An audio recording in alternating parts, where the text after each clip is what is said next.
2 часа пред да се случи трагедијата во Скопски Карпош во која по патот Висококатница загинаа мајка и низината малолетна ќерка, полицијата добила пријава за семејно насилство. Од МВР велат дека полицајци извршиле разговор, но жената им кажала дека станува збор за недоразбирање. Пријави за семејно насилство имало и претходно во повеќе наврати, но таа во сите случаи се повлекувала од понатамошна постапка. Министерството за внатрешни работи допрва ќе испитува дали повлекувањето на изјавите било под присила. Министерот Тошковски најави дека ќе се истражува и постапувањето на полицијата. Полицијата постапувала и за многу голем број од она што сум информиран од действијата кои што ги превземала. Имаме повратно од страна на жртвата дека немало физички контакт, немало насилство и така натаму и така натаму. Дозволете ми, јас не тврдам дека полицијата постапила совршено во изминатиот период од година, 2, 3, колку што траела сето ова кое што се случувало претходно.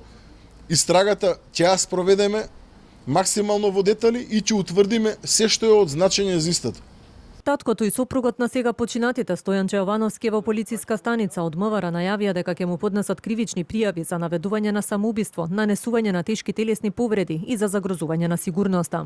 Освен регистриран семеен насилник против Јовановски, претходно биле поднесени 10 кривични пријави за трговија со дрога и други криминали за што бил под мерки на предпазливост.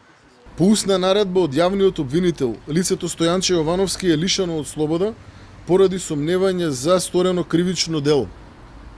Тој се наоѓа во полициска станица, со него се работи, се врши целосно документирање на случајот и против него ќе биде поднесена соодветна кривична пријава по брза постапка. Во меѓувреме по наредба на обвинителството се вршат распити на повеќе лица, се врши екстракција од наподатоци од мобилни телефони, а се обезбедуваат и снимки од видеонадзор од неколку локации.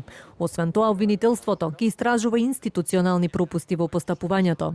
Во однос на претходното постапување, јавниот обвинител побара детално известување од МВР и од Центарот за социјални работи со сите евентуални претходни пријави и поплаќи од оштетената, а ќе нареди и внатрешната контрола на МВР да го испита постапувањето по тие пријави.